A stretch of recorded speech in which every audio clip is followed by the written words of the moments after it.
Estábamos viendo lo siguiente, chicos. Estábamos viendo cómo diferenciar nosotros a un enlace covalente por la polaridad del enlace. Por la polaridad del enlace, como te había comentado, tú puedes al enlace covalente diferenciarlo como un enlace covalente apolar si los átomos son iguales o polar si los átomos son diferentes, ¿ya? En el caso del enlace covalente apolar, ¿ya? La diferencia de electronegatividad te da 0 y acá entre 0 y 1,7. Y estábamos discutiendo el caso del HF, el caso del fluoruro de hidrógeno. En este caso, el flúor tiene electronegatividad 4 y el otro electronegatividad 2,1. 4 menos 2,1 me da 1,9 y 1,9 me haría pensar de que ese enlace es un enlace iónico, pero no es un enlace iónico, sino es un enlace covalente con un alto grado de carácter iónico. Es lo que te había comentado. Entonces, para efectos de exámenes de admisión, como te había dicho, no te preocupes, porque nunca te van a poner el extremo. O sea, ponerte ese tipo de preguntas es maldad pura, ¿no? O sea, porque es un caso muy particular o requiere mucho más detalle para que tú puedas dar una respuesta. Pero ese detalle tú ya lo tienes ahora, ¿ya? O sea, la verdad tú ya la conoces. ¿Cuál es la verdad? La verdad es que la alta diferencia de electronegatividad entre el hidrógeno y el flúor hace de que tú puedas encontrar una diferencia de electronegatividad mayor que 1,7, pero eso no significa de que el enlace sea iónico, el enlace es covalente. Es más, la electronegatividad, te lo vengo repitiendo ya hace unos minutos, es un parámetro que te ayuda a conocer acerca si el enlace es iónico o covalente, pero no lo tienes que tomar como algo definitivo. Si lo tomas como algo definitivo, puedes cometer errores como en este caso, ¿ya? Ahora, otro punto que te había comentado para efectos de quienes están postulando, dependiendo a dónde postulas. Si postulas a San Marcos o postulas a UNI, lo más importante es que siempre sepas cuáles son los límites que te pone tu propio examen de admisión. Entonces, es bueno repasar el libro, si es que tú vas a San Marcos, el libro de la San Marcos.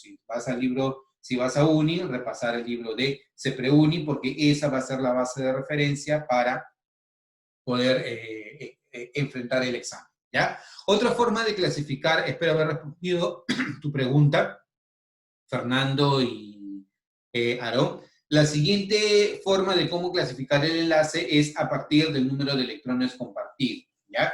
Los electrones compartidos pueden ser, cada uno otorga el mismo número de electrones compartidos y en ese caso el enlace se llama covalente normal, o puede ser que un solo átomo otorgue el par electrónico que se va a compartir. Si uno otorga el par electrónico que se va a compartir, entonces se llama el enlace dativo o coordinado, ¿correcto? En este caso, es muy importante, no hay transferencia de electrones, sino que un átomo tiene un par electrónico y hay otro átomo que lo necesita. Por lo tanto, este átomo comparte el par electrónico. Más o menos, alucínalo como que tú tienes una frazada enorme con la que te estás cubriendo y estás viendo a un amigo, a un compañero que está al costado tuyo y que se muere de frío. Entonces, obviamente, tú ni loco vas a quitarte la frazada para dársela a él, ¿no? Tú lo que puedes hacer es decir, oye, ya, bueno, vamos a compartir. Como la frazada es grande, toma una parte tú y ambos compartimos la frazada. Pero ¿cuál es el origen de la frazada? El origen de la frazada eres tú. Como tú eres el origen de la frazada, entonces tú estás compartiendo, pero tú eres el origen. Entonces, en el enlace dativo ocurre algo similar. Los electrones parten de una sustancia que puede compartir este par electrones. No lo va a transferir como el enlace iónico, sino lo va a compartir. Este enlace dativo o coordinado, ¿ya? Malamente se dibuja como si fuera una flecha, ¿ya? El enlace dativo o coordinado no se debe dibujar como flechas. En el sistema preuniversitario se utiliza normalmente representarlo mediante flechas, pero no debería ser así. El enlace dativo no tiene en estricto nada de diferente al enlace normal. La única diferencia entre el enlace dativo y normal es el origen de los electrones, nada más. Pero un enlace normal y un enlace dativo son exactamente idénticos, solo que la diferencia es que en el normal cada uno da un electrón o dos o tres electrones para compartir, y acá un solo átomo es el origen de los electrones, ¿ya? Cuando veas una flechita se refiere al enlace dativo, y si no ves una flechita, como normalmente ocurre en las preguntas de UNI, tú tienes que deducir cuando estás frente a un enlace dativo. Eso vamos a aprenderlo también el día de hoy, ¿ya?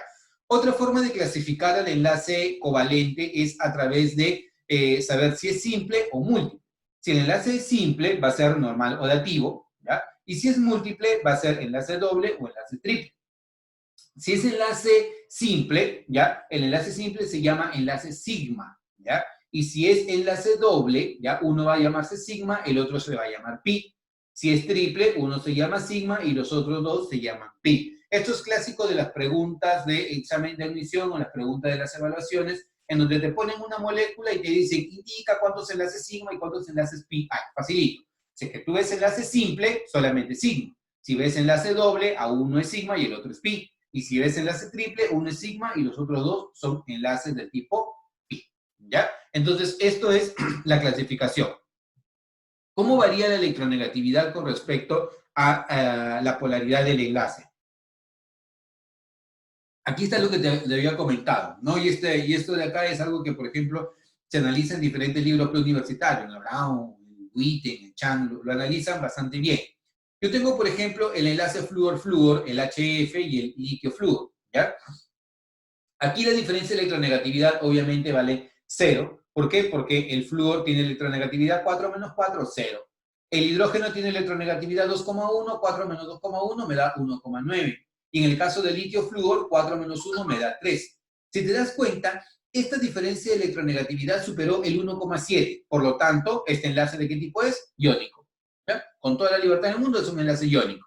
Aquí la diferencia de electronegatividad es muy grande, ¿ya? Yo debería esperar que mi límite sea 1,7, pero, o sea, vuelvo a repetir, la electronegatividad es algo relativo, no tienes que confiarte del todo en esto. Este enlace es un enlace covalente polar, pero con un alto grado de carácter iónico. El hidrógeno con el flúor comparten electrones, pero como el flúor es el elemento más electronegativo, la nube electrónica está más direccionada del lado del flúor, porque el flúor tiende a llevarse esta nube electrónica.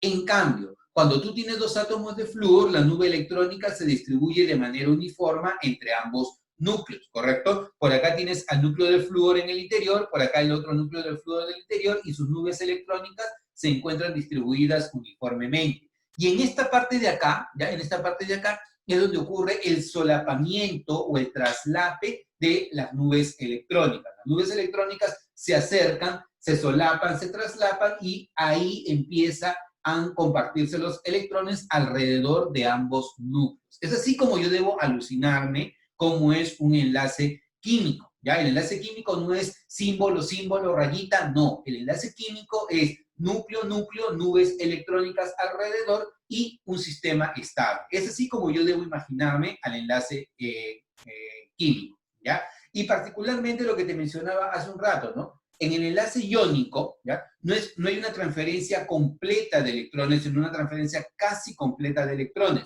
Si tú te das cuenta, aquí la nube electrónica está mucho más direccionada hacia el átomo de flúor. ¿Por qué? Porque como hay una transferencia de electrones casi completa, la mayor parte del tiempo, 99,9% del tiempo, el electrón pasa en el entorno del flúor.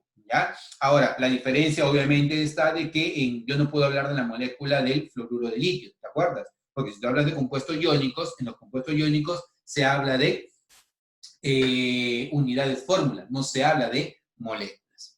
¿Ya? Bueno, entonces continuemos. ¿Cómo yo analizo la fuerza del enlace? La fuerza del enlace se mide en términos de la entalpía de enlace o la energía de enlace. La energía de enlace es la energía que tú necesitas, ¿ya?, para disociar o para romper un enlace químico y separarlos en sus átomos individuales, ¿ya? Nosotros sabemos, ojo muy importante y no vayas a confundir, ¿ya? Cuando los átomos se combinan o se enlazan, forman sistemas más estables, sistemas de menor energía. Y como forman sistemas de menor energía, liberan energía, ¿ya? Esa energía liberada es la misma energía que yo necesitaré para romper el enlace. Esa energía para romper el enlace se llama energía de enlace, ¿ya? Y va a depender de muchos criterios, ¿ya? Particularmente el criterio que más se utiliza en el examen de admisión o en los análisis es la diferencia de electronegatividad. Pero quiero que analices aquí algo. Por ejemplo, mira, si tú tienes un enlace carbono-carbono, carbono-nitrógeno, oxígeno y flúor, ¿ya? Por ejemplo, carbono-nitrógeno, carbono-oxígeno y carbono-flúor. Sabes que el flúor es el elemento más electronegativo, ¿verdad? ¿Sí? Entonces, si él es el elemento más electronegativo, mira su entalpía de enlace. 485 kJ por mol. O sea, yo necesito esta energía para romper este enlace. pero necesito menos energía para romper el enlace carbono-oxígeno y menos energía para el enlace carbono-nitrógeno. ¿Por qué razón? Por la diferencia de electronegatividad. Es más, si tú quieres darte cuenta, flúor, cloro, bromo, yodo. El flúor dentro de la tabla periódica es el más electronegativo y el yodo es el menos electronegativo. Por lo tanto, la energía del enlace, 485 kJ por mol, es mayor que 240 kJ por mol. Entonces, es una de las formas como tú puedes hablar de la energía de enlace. Ahora, otro criterio, además de la electronegatividad, para no meternos tanto con la electronegatividad, es el tamaño de los átomos, ¿cierto? Por ejemplo, el tamaño del yodo es mucho mayor que el tamaño del flúor. Por lo tanto, el carbono se encuentra más alejado del yodo y entonces es mucho más fácil separarlo. Y en el caso del carbono con el flúor, como son más pequeños los átomos y encima el flúor es más electronegativo, la menor distancia hace más complicado que tú puedas romper el enlace. Otro punto muy importante es que siempre, siempre, siempre el enlace simple es más débil que el doble y más débil que el triple. O sea, en otras palabras, necesitas más energía para romper un enlace triple que un enlace doble o con un enlace simple. Por ejemplo, mira, si tú analizas aquí el enlace carbono-carbono triple, ¿cuánto vale su energía? 839. El doble, ¿cuánto vale su energía? 614. Y el simple, ¿cuánto vale su energía? 348. O sea, en otras palabras, la energía de enlace del enlace simple es menor que el doble y menor que el triple. Ocurre lo mismo, por ejemplo, si tú tienes enlace simple nitrógeno-nitrógeno, 163, doble nitrógeno-nitrógeno, 418, y triple nitrógeno-nitrógeno, 941. Conclusión, el enlace simple es más débil que el doble o más débil que el triple. O dicho de otro modo, es más fuerte el triple que el doble y que el simple. ¿De acuerdo? Eso se mide en kilojoule por mol. ¿Ya? Ahora, con respecto a la longitud del enlace, siempre, siempre, siempre, siempre, el enlace triple para dos átomos idénticos es más pequeño que el enlace doble y más pequeño que el enlace simple. Por ejemplo, el enlace carbono-carbono triple tiene 1.20 Armstrong, el de acá 1.34 Armstrong y el de acá 1.54 Armstrong. Se cumple lo mismo si tú tienes enlace nitrógeno-nitrógeno, por ejemplo. Mira, el simple es más grande que el doble y el doble más grande que el triple. Enlace oxígeno-oxígeno, simple y doble. El simple es más grande que el doble. ¿Ya? Entonces, eso es otro criterio que debes tener en cuenta y que a veces se consulta en las preguntas de evaluación. ¿Ya? Aquí, por ejemplo, tú tienes que en el enlace covalente, y vamos a entrar ya a la forma de cómo ir formando moléculas, ¿ya? El enlace covalente se da por compartición de electrones, ¿ya? Y quiero que entiendas algo muy importante. Se comparten electrones para que los átomos logren estabilidad. Y esa estabilidad la logran pareciéndose electrónicamente a un gas noble. En el caso del hidrógeno, ¿ya? El hidrógeno solamente puede parecerse al helio, no puede parecerse a más. Entonces, este hidrógeno tiene un electrón de valencia, necesita uno para ser estable. Este hidrógeno tiene un electrón de valencia, necesita uno para ser estable. Hidrógeno, dame tu electrón. No, hidrógeno, dame tu electrón. No, yo no te lo doy y tú tampoco me lo vas a dar porque no queremos perder electrones. Entonces, compartamos. Comparten electrones. Y al compartir este par electrónico, quiero que te quede claro, por favor, interioriza lo que te voy a decir, ¿ya? Cuando comparten electrones, este par electrónico ya no le pertenece a este hidrógeno ni le pertenece a este hidrógeno, le pertenece a ambos, ¿ya? Entonces, ¿cuántos electrones tiene este hidrógeno? 2 alrededor en su capa de valencia. ¿Cuántos electrones tiene este hidrógeno? 2 alrededor en su capa de valencia. Cuando comparten electrones, los pares compartidos ya no le pertenecen a uno o a otro átomo, le pertenecen a la molécula o al enlace. Por ejemplo, mira, ve, aquí tú tienes el cloro y tienes otro átomo de cloro. Cada cloro tiene 7 electrones de valencia. Cuando comparten este par electrónico ya no le pertenece a él ni le pertenece a él, le pertenece a ambos. Por lo tanto, ¿cuántos electrones tiene este cloro? 8. ¿Cuántos electrones tiene este cloro? 8. Ambos lograron estabilidad con 8 electrones. ¿De acuerdo? Ahora, otro punto muy importante. Los pares de enlace, como su nombre lo dice, se llaman pares enlazantes o pares compartidos, ¿ya? Y los pares que no son de enlace se llaman pares libres pares solitarios o pares no enlazantes, ¿ya? Entonces, en otras palabras, este y este son pares enlazantes. Este y este son pares libres, ¿de acuerdo? Veamos acá. Si tú tienes en el amoníaco, dime, ¿cuántos pares enlazantes encuentras en el amoníaco NH3? ¿Cuántos pares enlazantes?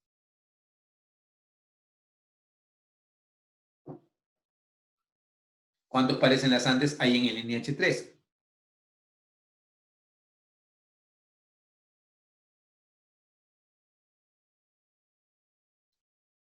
Tres, excelente. El enlace covalente puro, Renzo, perdón que no había visto tu consulta, el enlace covalente puro es el enlace covalente apolar, ¿ya? ¿Por qué? Porque ahí hay la compartición equitativa de electrones, ¿ya? Entonces, aquí, pares enlazantes son tres, pares no enlazantes, pares libres o pares solitarios es solamente uno, ¿ya? Aquí, pregunta, ¿cuántos pares enlazantes hay en el dióxido de carbono? ¿Cuántos pares enlazantes hay en el dióxido de carbono? CO2. ¿Cuántos pares enlazantes hay? Renzo me dice 4. ¿Quién da más? Fernando me dice 4. Excelente. ¿Quién da más? 4 a la 1, 4 a las 2, 4 a las 3. Claro, hay 4 pares enlazantes. Mira, 1, 2, 3 y 4 pares enlazantes. Pregunta, ¿cuántos enlaces químicos hay en el dióxido de carbono? ¿Cuántos? Renzo dice 2. ¿Quién da más? Matías dice 2. ¿Quién da más? ¿Nadie? 2 a la 1, 2 a las 2, 2 a las 3. ¿Cierto? Hay 2 enlaces químicos. Profesor, pero he oído 4 rayitas, no te importa. La definición de enlace químico es todo tipo de fuerza que mantiene unidos a 2 átomos. Acá, ¿hay 2 átomos que están unidos? Sí. ¿Y el enlace es un enlace doble? ¿Aquí hay 2 átomos unidos? Sí. ¿Y el enlace es un enlace doble? Hay 2 enlaces dobles, ¿ya? Y hay 4 pares enlazantes. Y así como hay 4 pares enlazantes, también hay 4 pares solitarios, ¿ya? Entonces, esa es la definición o ese es el concepto de enlace covalente, ¿ya? Ahora, un punto muy importante que nos toca tratar, ¿ya? Son los momentos dipolares. Tal vez ahora no lo vamos a ver con mucho detalle, pero cuando veamos la siguiente semana el tema ya de polaridad de moléculas, cuando veamos geometría molecular, ahí sí va a ser muy importante. Y ojo, UNI da vueltas mucho en este tipo de preguntas. Es tal vez lo más importante, una de las cosas más importantes que debes manejar, la polaridad. Una cosa es polaridad de enlace y otra cosa es polaridad de molécula. Hoy vamos a analizar polaridad del enlace, o sea, cuán polar o cuán apolar es el enlace, ¿ya? La polaridad del enlace tú la vas a encontrar cuando los átomos tienen diferente electronegatividad. Tú vas a decir, y aprovecho lo que nos mencionó Renzo en su momento, ¿ya? Este es un enlace covalente apolar, no polar o covalente puro, donde hay una compartición equitativa de los electrones. O sea, ni uno ni otro quiere llevarse la nube electrónica, ¿ya? Entonces, acá en el HF, en el fluoruro de hidrógeno, ¿quién se quiere llevar la nube electrónica, chicos? ¿Quién quiere tener más tiempo la nube electrónica? ¿Quién? Acá, en el HF. ¿Quién quiere tener más tiempo en la nube electrónica? Tú sabes, ¿no?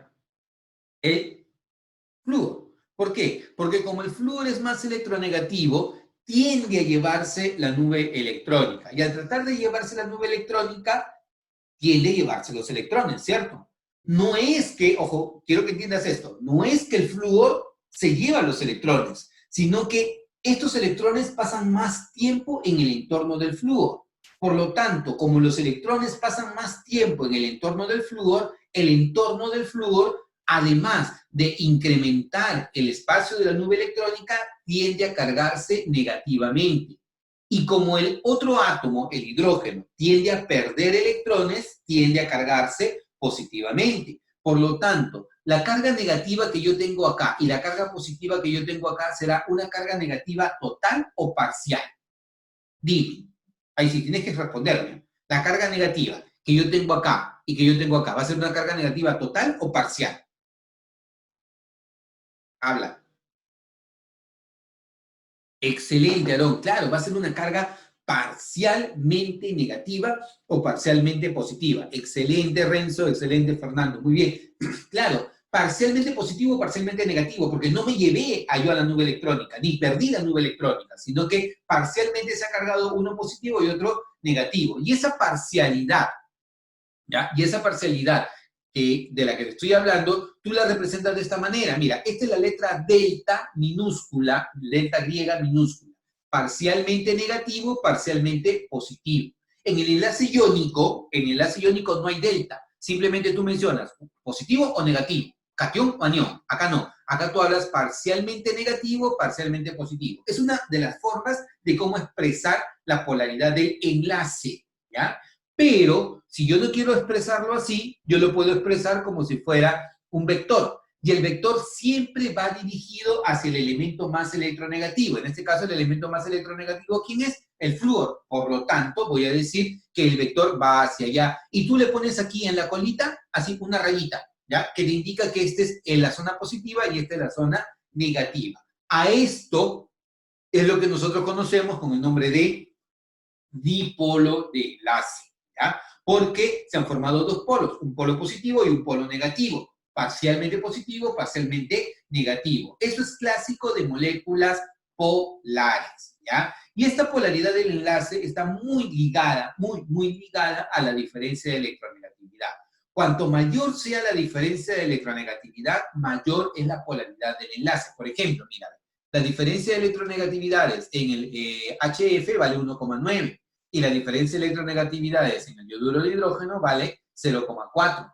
El momento dipolar vale 1,82 y el momento dipolar vale 0,44. Esa es la magnitud del momento dipolar. El vectorcito va dirigido hacia el flúor, pero la magnitud del momento dipolar es 1,82 y 0,44, expresado en device, ¿correcto? Esto es el producto de la carga parcial multiplicado por la distancia entre los centros de carga positiva y negativa. Matemáticamente es como se expresa, ¿ya? En algunas academias tienden a ponerte este concepto, pero es muy poco común que aparezca en las preguntas del CEPREUNI. Así que como te vengo diciendo ya en muchas ocasiones, no te distraigas con cosas que no vienen en examen de admisión, ¿ya? Tal vez para saciar tu curiosidad, hazlo una vez o dos veces, pero si no llegas a completarlo, no te frustres porque esto no es parte de lo que viene en examen de admisión. En el examen de admisión lo que te van a pedir es poder diferenciar cuándo una especie es más electronegativa, es menos electronegativa, cuánto va su vector momento dipolar es mayor o cuánto es menor, ¿ya? Entonces, esto es para los momentos dipolares. Ahora, vamos a empezar a dibujar moléculas. Punto muy importante, en nuestro canal de YouTube de Unidemia, nosotros tenemos una clase como esta grabada, ¿ya? En donde estamos dibujando diferentes moléculas. Te recomiendo que la veas porque esto lo necesitas practicar mucho. Necesitas tener mucha seguridad. La parte más importante de resolver el enlace es dibujar a la molécula. Si tú puedes plasmar una fórmula de una molécula en un papel, ten por seguro que tienes resuelta casi toda la pregunta. ¿Sí? Ten por seguro. O sea, eso es lo más importante. Así que lo más importante es formar a la molécula, saber formar moléculas y poder ponerlo esto en un papel, ¿ya? Entonces, nosotros típicamente clasificamos las moléculas, ¿ya? En dos grandes grupos, ¿ya? El primer grupo que tiene esta forma, la forma ABN, ¿sí? En donde A es el átomo central, B es los enlazantes que están alrededor del átomo central, y estos enlazantes pueden ser el hidrógeno, el flúor, cloro, bromo y yodo. O sea, en otras palabras, el hidrógeno y los halógenos. ¿Qué particularidad tienen el hidrógeno y los halógenos? Que solamente tienen un bracito, ¿ya? Como tienen un solo bracito, entonces no queda otra que se van a unir. Por ejemplo, si yo soy hidrógeno y tengo que unirme a un átomo de fósforo, solamente tengo la oportunidad de hacerlo mediante un bracito, ¿ya? O si soy un cloro y me voy a unir hacia un átomo de carbono, no hay de otra. O sea, no tengo dos bracitos, no tengo tres bracitos, tengo un solo bracito, entonces me puedo unir solamente de una sola manera. Entonces, esto es lo más fácil que puedas encontrar tú en formación de moléculas. ¿Por qué? Porque pones al átomo central y los enlazantes los pones alrededor y se acabó. Solamente tienes que darte cuenta que tienen esta forma. Por ejemplo, imagínate que tú tienes a esta especie de acá, ¿ya? El p-cloro 3. ¿Cuál sería tu procedimiento? pones al fósforo en el centro, pones a los cloros alrededor y los unes. 1, 2, 3. Ahí está. Mira, hay 1, 2 y 3 uniones. ¿Ya? 1, 2, 3. Y luego verificas dónde está el fósforo en la tabla periódica. ¿Dónde está el fósforo en la tabla periódica? Grupo 5 de la tabla periódica. Entonces cuenta sus electrones de valencia solo del fósforo, ¿ya? Solo del fósforo. Entonces sería 1, 2, 3, 4 y 5 electrones alrededor del fósforo, que son sus 5 electrones de valencia. Y si tú ves aquí alrededor, tienes 2, 4, 6, ¿ya? Y 8 electrones. Por lo tanto, vas a decir que el fósforo está cumpliendo con el octeto, ¿correcto? Porque tiene 8 electrones de valencia, ¿ya? Veamos otro caso. Imagínate que tú tienes al CH2 cloro 2, ¿ya? Que sería el diclorometano, ¿ya? Si lo tienes a él, ¿cuál sería el procedimiento? Pones al carbono en el centro, pones los 2 hidrógenos y los 2 cloros alrededor y los unes. Pim, pim, pim, pim, ¿ya? Y luego cuentas cuántos electrones tiene el carbono alrededor. Tiene 1, 2, 3 y 4. Y el carbono está en el grupo 4A de la tabla periódica. Por lo tanto, ¿está cumpliendo con el octeto? Sí, porque tiene 2, 4, 6 y 8 electrones de valencia. Entonces, cumple con el octeto, ¿ya? Caso particular, ¿ya? El hidrógeno, el berilio, el boro y el aluminio típicamente no cumplen con el octeto, ¿ya? O sea, no tienen 8 electrones. Berilio, boro y aluminio típicamente no cumplen con la regla de los 8 electrones, ¿ya? El berilio llega a ser estable con 4 electrones, el boro y el aluminio con 6 electrones, ¿de acuerdo? Entonces, si analizamos eso acá, ¿ya? Y yo quiero formar al BF3, pongo al boro y alrededor los 3 átomos de flúor. 1, 2, 3 enlaces, ¿ya? Y al hacer esto de acá, tienes 1, 2 y 3 electrones. El boro está en el grupo 3 de la tabla periódica. Y ahí está, mira, tienes 1, 2 y 3 electrones. Y acuérdate que el boro logra ser estable con 6 electrones. Tiene 2, 4 y 6 electrones. Logra estabilidad.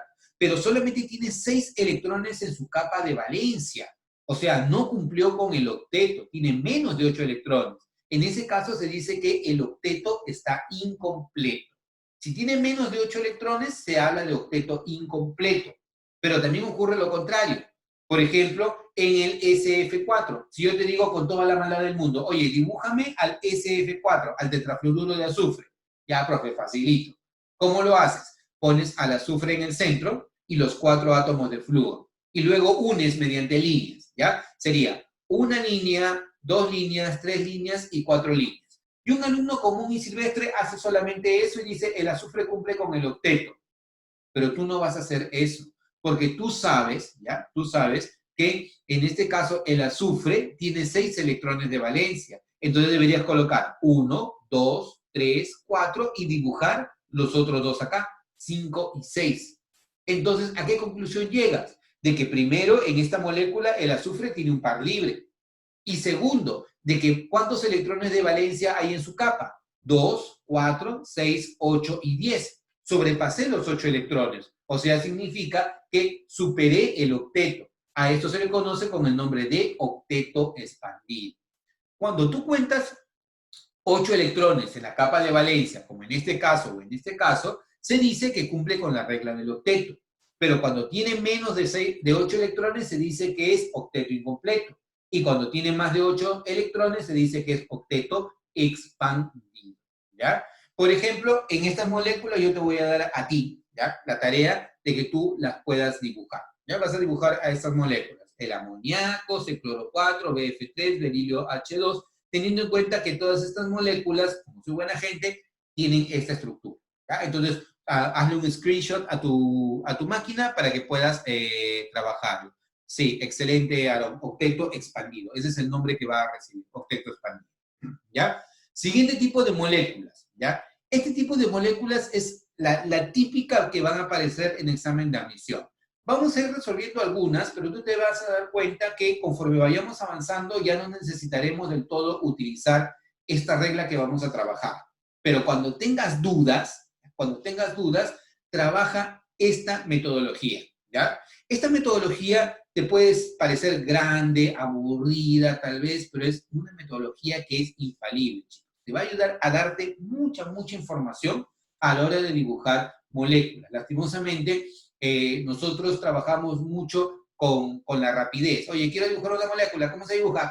Pones aquí. Y luego cuando tienes que analizar a la molécula, ahí te encuentras con un problema, porque no tienes la información suficiente para analizar a esta molécula. Veamos acá. ¿Cómo dibujo a moléculas que no son del caso anterior? Primero, criterios. Tienes que elegir un átomo central, que generalmente es el de menor cantidad y o el menos electronegativo. Por ejemplo, en el dióxido de carbono, ¿quién sería el átomo central?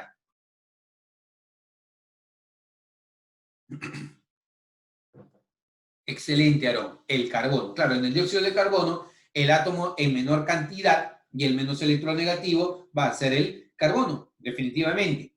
En el trióxido de azufre, en el SO3, ¿quién sería el átomo central? En el trióxido de azufre, ¿quién sería el átomo central? Muy bien, el azufre, claro. Cumple con las dos condiciones. Es el átomo de menor cantidad y el menos electronegativo. ¿Ya? Los átomos más electronegativos se colocan en la periferia porque como son electronegativos, dispersan la nube electrónica hacia afuera. Uno de los puntos más importantes es que no hay acumulación de cargas. Entonces, ¿qué es lo que ocurre? Estos átomos electronegativos tienden a dispersar la nube electrónica hacia afuera y no concentran la carga en un solo punto. Por esa razón, los átomos más electronegativos siempre van en la periferia. ¿Ya? Siguiente punto importante. El hidrógeno nunca es un átomo central y los átomos más electronegativos se dibujan en la periferia, lo que te acabo de comentar. ¿Ya? El hidrógeno nunca va a ser un átomo central. ¿Ya? Átomos idénticos por lo general no se van a enlazar. Entonces, si yo, por ejemplo, tengo el dióxido de carbono, ¿ya? Voy a colocar al carbono en el centro, pero no se me va a ocurrir colocar oxígeno y oxígeno juntos.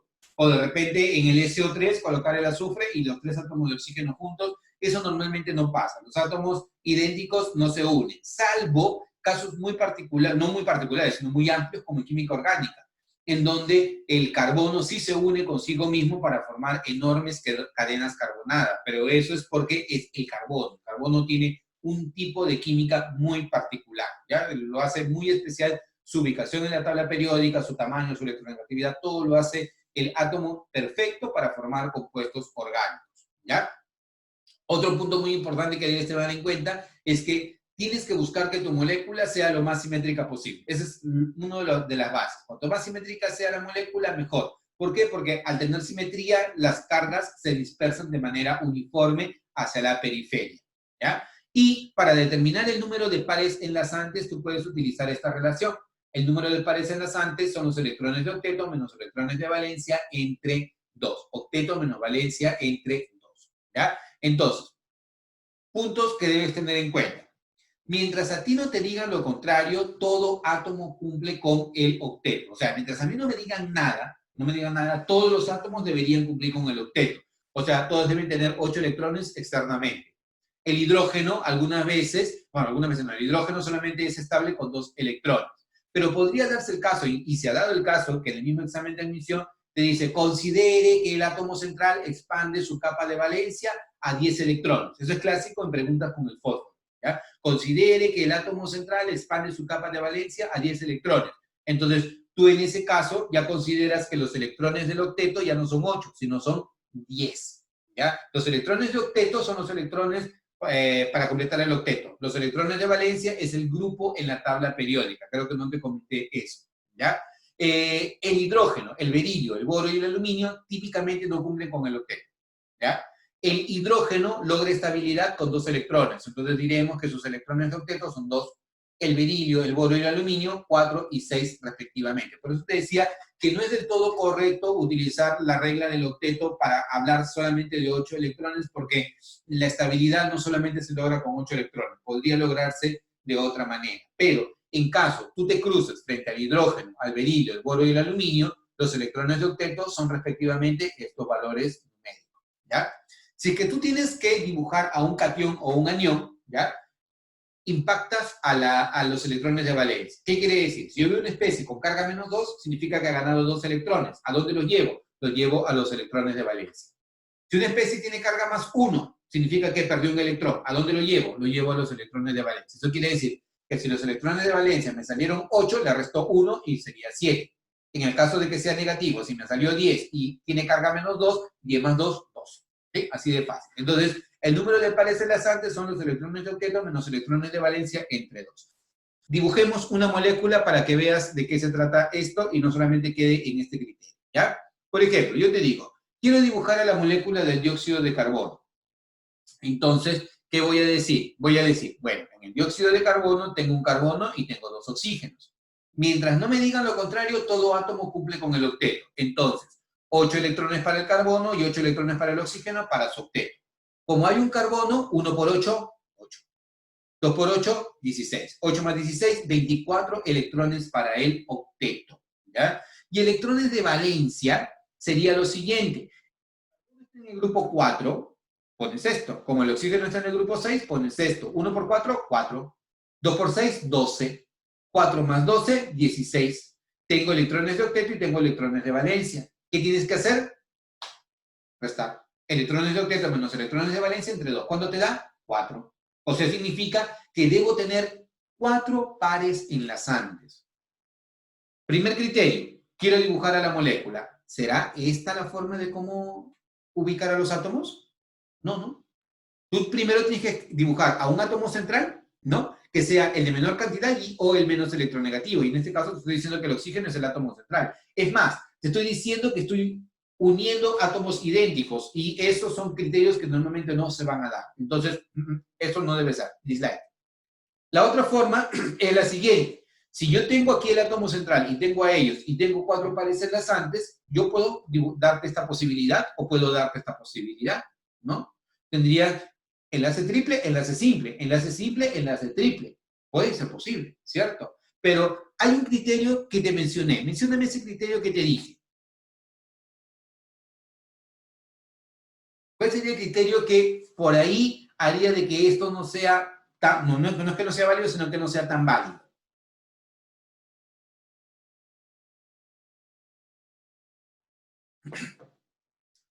La simetría, ¿ya? La simetría. Excelente, Fernando, la simetría. Porque en este caso, si bien es cierto, no es que esté incumpliendo, sino que no hay simetría. Lo simétrico sería doble y doble, ¿cierto? Entonces, tu forma sería esta de acá, ¿no? Sería colocar doble acá y doble acá. Y luego contabilizas si estás cumpliendo con tu octeto. Profe, ¿cómo sé eso? Mira, el carbono tiene 2, 4, 6 y 8. Perfecto. El oxígeno tiene 2, 4, pero como no cumplió, le dibujas 6 y 8. Cumplió. 2, 4, 6 y 8. Lo dibujas y cumplió. Entonces, esta sería la forma que tú tienes. Dentro de un momento vamos a ver que esto no es del todo incorrecto. ¿Ya? Dentro de un momento vamos a ver que esto no es del todo incorrecto. Solo que la forma más estable que tendría el dióxido de carbono sería esta forma que tú tienes acá. ¿Ya? Entonces, esta es la molécula del dióxido de carbono.